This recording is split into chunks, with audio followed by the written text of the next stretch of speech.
ಹೇಳ್ತೀನಿ, ಅವ್ರ ಮನೆಯವ್ರ ಮೇಲೆ ಭಾಳ ಭಕ್ತಿ ಇತ್ತು, ಪತಿಭಕ್ತಿ ಭಾಳ ಇತ್ತು ಅವ್ರಿಗೆ. ಎಸ್ ಜಾನಕಿಯವರಿಗೆ ಗಂಡನ ಮೇಲೆ ಅಪಾರವಾದಂಥ ಭಕ್ತಿ ಆ ತಾಯಿಗೆ. ಮತ್ತು ಅವ್ರ ಗಂಡ ಲಿಂಗದೊಳಗೆ ಆದ ಮೇಲೇ ಅವರು ಭಾಳ ಮಾನಸಿಕವಾಗಿ ಕುಗ್ಗಿದ್ರು ಅವರು. ಅದಕ್ಕೆ ಗಂಡ ಅಂತಂದರೆ ಎಷ್ಟು ಅಂತಾರಾಷ್ಟ್ರೀಯ ಮಟ್ಟದ ಖ್ಯಾತಿಯನ್ನು ಪಡೆದಂಥ ತಾಯಿ ಅದು. ಅಂತಾರಾಷ್ಟ್ರೀಯ ಮಟ್ಟದ ಖ್ಯಾತಿಯನ್ನು ಪಡೆದಂಥ ತಾಯಿ, ಆದರೆ ಗಂಡನ ಮೇಲೆ ಅಪಾರವಾದ ಶ್ರದ್ಧೆ ಭಕ್ತಿಯನ್ನು ಇಟ್ಕೊಂಡಂಥ ತಾಯಿ ಇತ್ತು. ಅದಕ್ಕಾಗಿ ಮನುಷ್ಯನಿಗೆ ಒಂದು ಶಕ್ತಿ ಬೇಕು. ನಮ್ಮಲ್ಲಿ ವಿದ್ಯೆ ಇರ್ತೈತಿ, ಆ ವಿದ್ಯೆ ಜೊತೆಗೆ ಒಂದು ಶಕ್ತಿ ಬೇಕು. ಈಗ ಚಲೋ ಎಲ್ಲ ಮಿಷನ್ ಎಲ್ಲ ಭಾಳ ಚಲೋ ಐತಿ. ಮಿಷನ್ ಚಲೋ ಐತಿ ಅಂದ್ರೆ ಅದಕ್ಕೆ ಇಂಧನನ ಹಾಕಲಿಲ್ಲ ಅಂತಂದ್ರೆ ಮಿಷನ್ ಎಷ್ಟು ಚಲೋ ಇದ್ರೆ ಮುಂದಕ್ಕೆ ಹೋಗಂಗಿಲ್ಲ. ಹಂಗೆ ವಿದ್ಯೆ ಅನ್ನೋದೊಂದು ಮಿಷನ್ ಆದರೆ ಅಂತರಂಗದ ಶಕ್ತಿ ಅನ್ನೋದಕ್ಕೆ ಇಂಧನ ಆಗತ್ತೆ.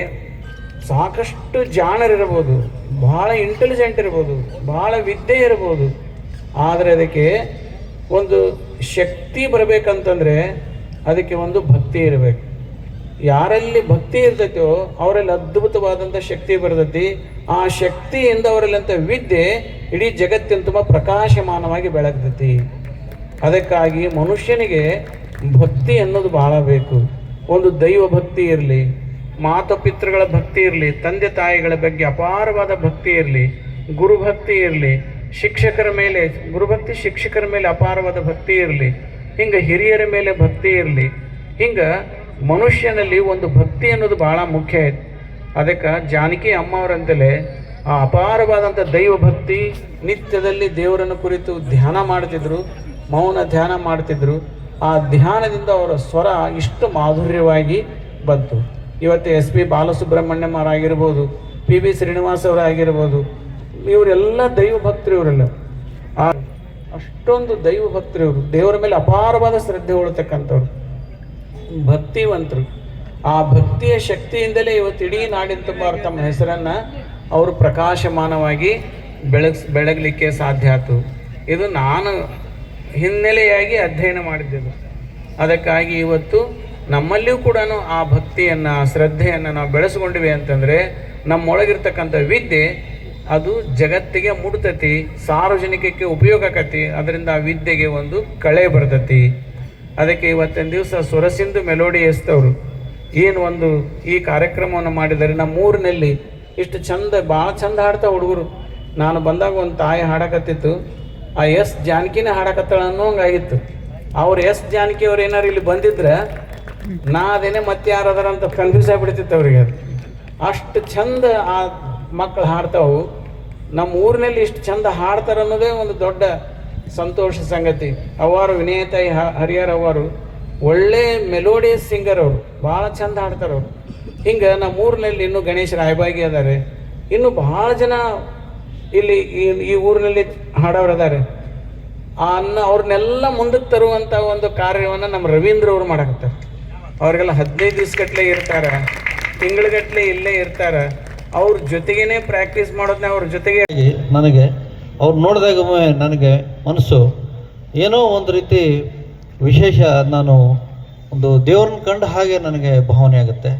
ಈ ವೇದಿಕೆ ಮೇಲೆ ಅವರ ಒಂದು ದಿವ್ಯ ಸಾನ್ನಿಧ್ಯವನ್ನು ನೋಡಿ ನನಗೆ ತುಂಬ ಹರ್ಷ ಆಗ್ತಾ ಇದೆ. ಅದೇ ರೀತಿ ಈ ಕಾರ್ಯಕ್ರಮದ ವೇದಿಕೆಯನ್ನು ಹಂಚಿಕೊಂಡಂಥ ಉಳಿದ ಅಧ್ಯಕ್ಷರಾದಂಥ ಶ್ರೀ ಪರಶುರಾಮ ರಾಜೋಳಿ ಅವರಿಗೆ, ನೋಡಿ ನಮನವನ್ನು ಸಲ್ಲಿಸಿದಂಥ ಶ್ರೀ ಸಂಗಣ್ಣ ಗದ್ದಿ ಅವರಿಗೆ, ಮುಖ್ಯ ಅತಿಥಿಗಳಾಗಿ ಆಗಮಿಸಿದಂಥ ಶ್ರೀಮತಿ ವಿನಯ ಎಸ್ ಹರಿಹರ್ ಇವರಿಗೆ, ಹಾಗೂ ಗೌರವ ಉಪಸ್ಥಿತಿಯನ್ನು ಹಂಚಿಕೊಂಡಂತಹ ಶ್ರೀ ರಾಜ್ಕುಮಾರ್ ಆರ್ ಕಾಟ್ವಾ ಇವರಿಗೆ, ಮತ್ತು ಕೊನೆಯದಾಗಿ ಗೌರವ ಉಪಸ್ಥಿತಿಯನ್ನು ಮತ್ತೊಬ್ಬರು ಹಂಚಿಕೊಂಡಂಥ ಶ್ರೀ ಮಹಾಂತೇಶ್ ಎಂ ಗಜೇಂದ್ರಗಡ್ ಅವರಿಗೆ ನಾನು ಈ ವೇದಿಕೆ ಮೇಲೆ ನೋಡಿ ತುಂಬ ಹರ್ಷಚಿತ್ತ ಬಿಟ್ಟು ಬೇರೆ ಸ್ಟೇಟ್ದಿಂದ ಪಿ ಸುಶೀಲಾ ಅವರು ಇದ್ದಾರೆ, ಅವರು ಬೇರೆ ಸ್ಟೇಟ್ದಿಂದ ಬಂದವರು. ವಾಣಿ ಜಯರಾಮ್ ಅವರು ಬಂದಿದ್ದಾರೆ, ಅವರು ಬೇರೆ ಸ್ಟೇಟ್ದಿಂದ. 1955ರಿಂದ 1985ರವರೆಗೆ ಕರ್ನಾಟಕವನ್ನು ಆಳಿದ. ಅದು ಸುಮಾರು 30 ವರ್ಷ ಕಾಲ ಇವರೆಲ್ಲರೂ 3 ಜನ ಆಳಿದ್ದು ಕರ್ನಾಟಕನ. ಹಿನ್ನೆಲೆ ಚಲನಚಿತ್ರಕ್ಕೆ ಹಿನ್ನೆಲೆ ಗಾಯನ ಕೊಟ್ಟಂಥವು.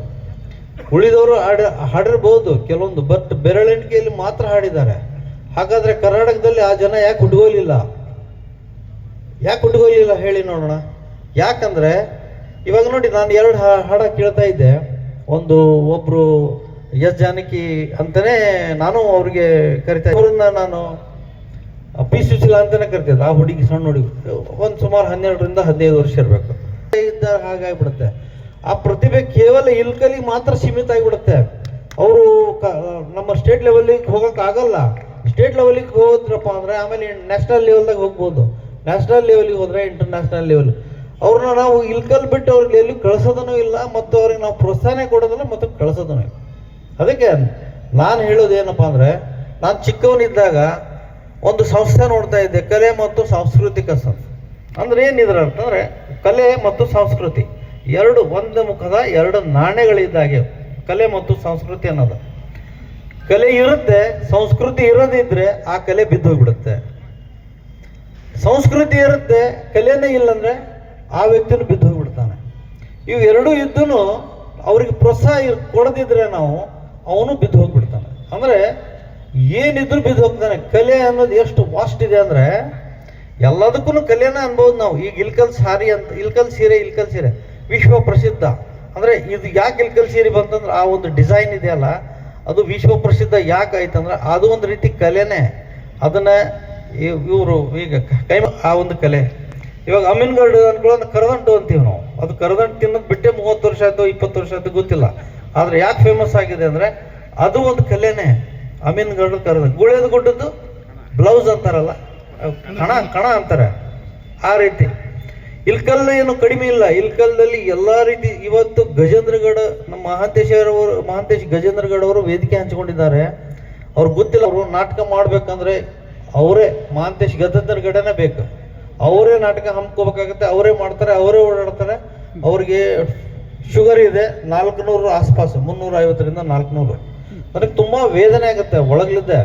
ಆದ್ರೆ ನಾನು ಹೇಳ್ತೀನಿ, ನಾನು ಒಬ್ರು ಏನು ಮಾಡೋಕ್ಕಲ್ಲ, ಒಬ್ರು ಏನು ಮಾಡೋಕ್ಕಾಗಲ್ಲ. ಎಲ್ಲರೂ ಕೂಡಿ ಕೈ ಜೋಡಿಸಿದಾಗ ಮಾತ್ರ ಒಂದು ಪ್ರತಿಭೆ ನಾವು ಹೊರಗೆ ಹಮ್ಮಬಹುದು.